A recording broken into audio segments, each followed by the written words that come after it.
Good morning. நம்ம இன்னைக்கு வந்து கிருத்திகாஸ் கிச்சனில் என்ன பார்க்க போகிறோம் அப்படின்னாக்க வந்து இன்னைக்கு நம்ம பார்க்க போகிறது வெஜிடபிள் கோதுமை உப்புமா.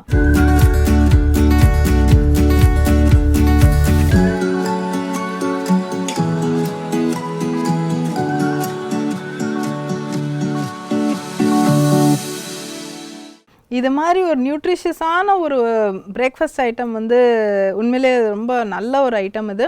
ஸோ இதை எப்படி பண்ணுறது அப்படின்னு பார்க்க போகிறோம். பட் ஆனால் இதில் வந்து என்னோட ஒரு ஸ்பெஷாலிட்டியாக இன்னும் நிறைய அதில் நியூட்ரிஷன் வந்து பவர் பேக்டாக ஆக்க போகிறேன். இதை என்னென்ன இன்க்ரீடியன்ட்ஸ் அப்படின்ட்டுனா நம்ம பார்க்கலாம். கடுகு, ஜீரகம், வரமிளகா, வேர்க்கடலை, cauliflower, carrot, beans, soya chunks, onion, கோதுமை ரவை, பச்சை மிளகா, கருவேப்பிலை அண்ட் தொட்டுக்கிறதுக்கு க்ரீன் சட்னி. ஸோ ஓகே, இதை குவிக்காக எப்படி பண்ணுறது அப்படின்ட்டு பார்த்துடலாம்.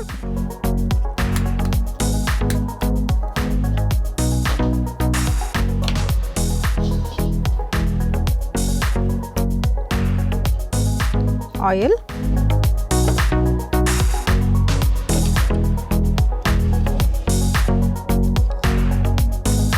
ஸோ கடுகு,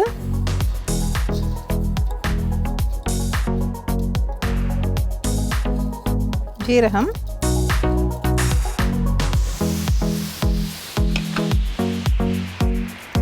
வரமிளகா,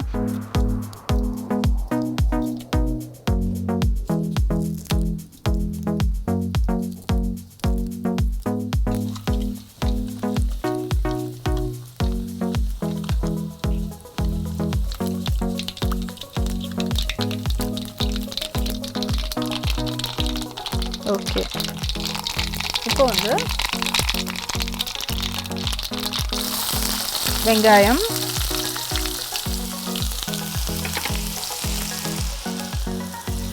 பீன்ஸ், கேரட், காலிஃப்ளவர், கருவேப்பிலை. ஸோ எல்லாமே வந்து எல்லா வெஜிடபிள்ஸும் இதுலேயே நம்ம தாளிச்சிடுறோம். உப்பு ஆட் பண்ணிட்டோன்னா இந்த வெஜிடபிள்ஸில் இருக்கிற வாட்டர்லாம் வந்து டக்குன்னு வெளியில் வந்துக்கும் அண்ட் நம்மளுக்கு குக்கிங் குவிக்காக ஆகும். இப்போ நம்ம வந்து சோயா சங்க்ஸை ஆட் பண்ணிடுறோம்.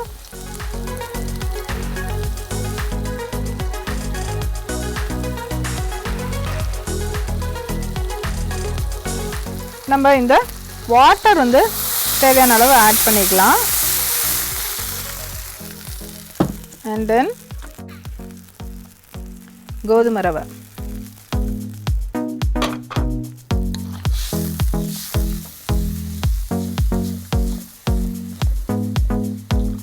இது வந்து இப்போ கொஞ்சம் நல்லா கொதிக்கணும். ஓகே, ஸோ இது கொதிச்சுட்டு நம்ம அதை திருப்பி செக் பண்ணி பார்ப்போம். அது வரைக்கும் இது மூடி இருக்கட்டும். ஸோ இது பார்த்திங்கனாக்கா இது நல்லா குக் ஆகிருக்கு. ஸோ இன்றைக்கி இந்த ரெசிபிக்கு நான் சாஃப்ட் கோதுமை ரவை தான் எடுத்திருக்கேன். உங்கள் சாய்ஸ். நீங்கள் இன்னும் கொஞ்சம் கோதுமை ரவை வந்து நம்ம ஊரில் வேரியஸ் கன்சிஸ்டன்சியில் வருது. பெருசாகவும் வருது, ப்ரோக்கன் வீட்டாகவும் வருது, சாஃப்டாகவும் வருது. You can take any thing. நான் வந்து இன்றைக்கி அந்த சாஃப்டர் வெர்ஷன் எடுத்திருக்கேன் நான். திஸ் இஸ் ஆல்சோ ரொம்ப டேஸ்டி. சில சமயம் வந்து நிறைய பேர் வந்து அதை அப்படியே சாதம் மாதிரி வச்சு சாப்பிட்றவங்களுக்கு வந்து இந்த பெருசாக இருக்கிற ப்ரோக்கன் வீட் வந்து அவங்க ரொம்ப ப்ரோக்கன் தலியா அப்படின்னு நம்ம சொல்லுவோம் இல்லையா, அது ரொம்ப டேஸ்டியாக இருக்கும். அது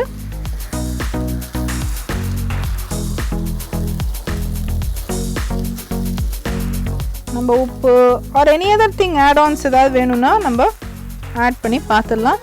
so I am just going to taste it. இப்போயே I will just taste a little bit of it and see.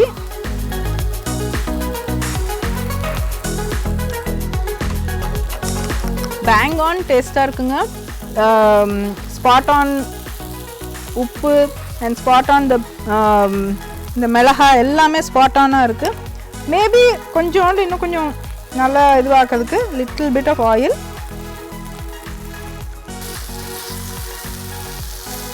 Okay, so இது வந்து அப்படியே ரெடி ஆயிடுச்சு. Just 2 minutes. அதுக்குள்ளே நம்ம வந்து இந்த சைட் டிஷ்ஷஸ் எல்லாம் செட் பண்ணிட்டோம்னாக்க நம்ம எடுத்து சர்வ் பண்ணிடலாம். ஸோ இதுக்கு வந்து நான் என்ன எடுத்திருக்கேன் அப்படின்னாக்க வந்து இந்த மாதிரி மல்லி சட்னி எடுத்திருக்கேன். ஆக்சுவலி இந்த மல்லி சட்னி பண்ணுறதுக்கான இன்க்ரீடியன்ட்ஸ் வந்து என்னென்னாக்கா முக்கியமாக லெமன், அதுக்கப்புறம் பச்சை மிளகா, கொத்தமல்லி, தேங்காய். இந்த நீங்கள் லெமனை விட்டுட்டிங்கன்னா இந்த க்ரீன் கலர் வந்து அப்படியே ஒரு டர்ட்டி ப்ரௌன் கலராக ஆயிரும். மறந்துடாதீங்க லெமனை கண்டிப்பாக சேர்த்துக்கிட்டிங்கன்னா உங்களுக்கு வைட்டமின் சி கண்டென்ட்டும் நிறைய இருக்கும். அதே மாதிரி உங்களுக்கு கலரும் பியூட்டிஃபுல் க்ரீனாக வேர்டன்ட் அப்படின்னு நம்ம சொல்லுவோம் இல்லையா, ஒரு க்ரீன் அந்த மாதிரி ஒரு க்ரீனாக இருக்கும். அது ஃபைனலாக இன்னொரு ஒரே ஒரு சீக்ரெட் இன்க்ரீடியன்ட் நான் ஆட் பண்ண போகிறோம், வேர்க்கடலை. ஸோ இந்த வேர்க்கடலையை நான் தாளிக்கல, நான் அதை எப்படி எடுத்துக்கிறேன்னா நம்ம ஜஸ்ட் இது ஒரு டாப்பிங் ஆட் பண்ண போகிறோம். இது வந்து ரோஸ்டட் ட்ரை ரோஸ்டட் வேர்க்கடலை.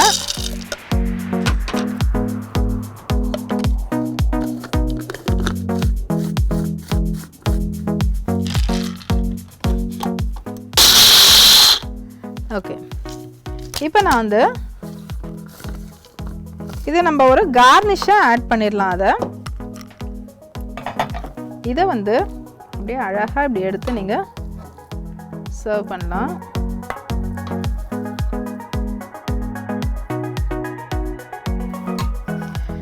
இதை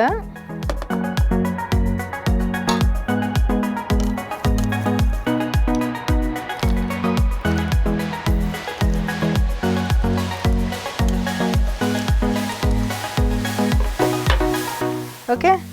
ஸோ இது பார்த்தீங்கன்னா உங்களுக்கு இது ஒரு பட்டர்ஸ்காட்ச் ஐஸ்கிரீமோட எஃபெக்ட் உங்களுக்கு கொடுக்குது. ஸோ ஆனால் இது வந்து ஆக்சுவலாக கோதுமை ரவை உப்புமா. ஸோ இது பார்த்தீங்கனாலே இது வந்து இது என்னது இது அப்படின்னு ஆசையாக சாப்பிட்ருவாங்க யாருனாலும். ஸோ இந்த மாதிரி வந்து இது ஆக்சுவலி ஃபுட் மாஸ்கிங் அப்படின்ட்டுன்னு. ஸோ அதனால் you can always converted very simple food into very ரொம்ப ஒரு யம்மி அண்ட் டெலிகசி மாதிரி நீங்கள் அதை கன்வெர்ட் பண்ணிக்கலாம். அண்ட் இதை தொட்டு சாப்பிடும்போது டெஃபினட்டாக அந்த பிளேட் ஒரு 2 minutes காலி ஆயிருங்க. ஸோ அதனால் to give it a try and let us know. So நேர்களே, I'm sure you would really enjoyed இன்றைக்கி நம்ம பண்ணின வெஜிடபிள் கோதுமை ரவை உப்புமாவை. இது ஆக்சுவலாக ரொம்ப ரொம்ப நியூட்ரிஷியஸ்ங்க. அண்ட் இதில் எல்லாமே வெஜ்ஜீஸ் இருக்கிறதுனால வந்து உங்களோட இந்த சிம்பிள் கோதுமை ரவை உப்புமா வந்து ஒரு வேறு லெவல் ஆஃப் நியூட்ரிஷன் ப்ரொஃபைலுக்கு எடுத்துகிட்டு போகுது. ஸோ இந்த டிஷ்ஷில் என்னென்ன நியூட்ரியன்ட் டிப்ஸ், என்னென்ன what are the tips we followed in this அப்படிங்கிறத பார்க்கலாம். டிப் நம்பர் 1 என்னன்னாக்க வந்து இதில் நம்ம வந்து சோயா சங்க்ஸ் ஆட் பண்ணியிருக்கோம். இந்த சோயா சங்க்ஸை வந்து நீங்கள் எப்படி ரெடி பண்ண போகிறீங்க அப்படிங்கிறது முக்கியம். பெரும்பாலான எல்லாருமே வந்து வெறும் சுடுதண்ணியில் அதை ஊற வச்சு பிழிஞ்சு எடுத்துருவோம். ஸோ அது ஒரு ரொம்ப சிம்பிள் மெத்தட். பட் ஆனால் அப்படி சமைக்கும்போது நமக்கு பார்த்தாக்க உப்பு எதுவுமே மசாலாவே இல்லாமல் அது ரொம்ப டல்லாக இருக்கும் அது.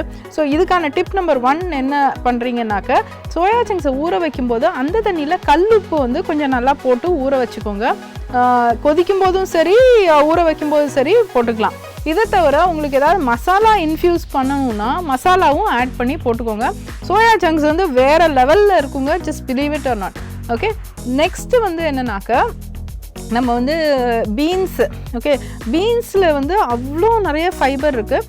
ஃபார் எக்ஸாம்பிள் ஒரு பருப்பு உசிலி அப்படின்னு எடுத்தோம்னாக்க சுகர் பேஷண்ட்ஸ் இருக்கிறவங்களுக்கு வந்து டின்னருக்கு ஒரு நைஸ் ஒரு பவுல் நிறைய பீன்ஸ் உசிலி மாதிரி பண்ணி சாப்பிட்டாக்க சுகர் அப்படியே ஸ்டெபிளைஸ்டாக இருக்குங்க. இது உண்மையிலே எக்ஸ்பெரிமெண்டலாக பார்த்த ஒரு விஷயம். ஸோ அந்த மாதிரி தான் டிப் நம்பர் 2 நம்ம வந்து இதில் வந்து கோதுமை ரவைங்கிறது கார்போஹைட்ரேட், அதில் வந்து கொஞ்சம் ஃபைபர் சத்தை வந்து சேர்த்து கொடுக்கறதுக்காக நம்ம வந்து இதில் பீன்ஸை ஆட் பண்ணுறோம். கொஞ்சோண்டு பீன்ஸ் ஆட் பண்ணாலுமே it goes a long way. Tip number 3 என்னென்னா வரமிளகா நீங்கள் பார்த்தீங்கன்னா நான் வந்து இப்படி வெறும்னா சும்மா அப்படி காம்பை கிள்ளிட்டு அப்படி போடாமல் நான் வந்து என்ன பண்ணேன்னா இதை அப்படி நல்லா கிழிச்சு அதில் இருக்கிற விதையெல்லாம் நான் வந்து எண்ணெயில் படுற மாதிரி நான் போட்டேன்.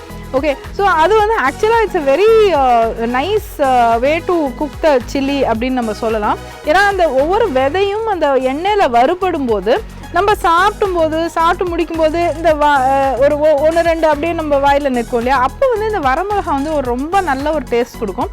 ரெண்டாவது என்னன்னாக்கா மிளகாக்கள் வந்து நல்ல ஒரு மெட்டபாலிக் ரேட்டையும் ஒரு பர்னிங் நம்ம கேலரி பர்னிங்கை வந்து நல்லா ஊக்குவிக்க மாதிரி ஒரு ஸ்பைஸ். அது ஹாட் ஸ்பைசஸ்ன்னு சொல்கிறோம் இல்லையா, நம்ம உடம்போட தெர்மோஜெனிசிட்டியை நல்லா ஏற்றி கொடுக்கக்கூடிய ஒரு ஸ்பைஸ் அது. ஸோ அதனால் வந்து எந்த அளவுக்கு நீங்கள் மிளகா அதிகமாக சாப்பிட்டாக்க நம்மளுக்கு வந்து பர்னிங் சக்தி, நம்ம சாப்பிட்ற உணவை பர்ன் பண்ணுறதுக்கான சக்தி வந்து நம்மளுக்கு ஒரு 2 மடங்காகவும் 3 மடங்காகவும் அது அதிகரித்து அது கொடுக்கும். அது பட் அதுக்குன்னு நம்மளால் வந்து நிறைய நம்ம சாப்பிட முடியாது, மிளகாவாக நம்ம வச்சு சாப்பிட முடியாது. பட் ஆனால் கொஞ்சம் ஸ்பைஸியாக சாப்பிட்றது நல்லது. இன் தேட் வே இந்த மாதிரி மிளகாவை வந்து இன்னும் கொஞ்சம் நல்லா அதை அப்படியே போட்டுட்டு அப்படியே காயில் வெளியில் எடுத்து வைக்கிறதுக்கு கிழிச்சு நம்ம போட்டாக்க இன்னும் கொஞ்சம் எஃபெக்டிவாக இருக்கும். இதே டெக்னிக்கை நீங்கள் வந்து சாம்பாருக்கு தாளிக்கும் போது எண்ணெய் வைக்கும்போது அந்த மிளகாவை வந்து கிழிச்சு போட்டு பாருங்கள், சாம்பார் வந்து வேறு டேஸ்ட்டாக இருக்குங்க. அது ஆக்சுவலாக இது வந்து எங்கள் பாட்டி வந்து இப்படி தான் செய்வாங்க. அந்த மிளகாவை கிழிக்கும் போது அந்த விதையெல்லாம் சேர்ந்து அதில் வரும்போது ரொம்ப யம்மியாக இருக்கும் sambar. So I hope you will really try this and see, and we'll meet you again tomorrow with lovely tips and a lovely recipe.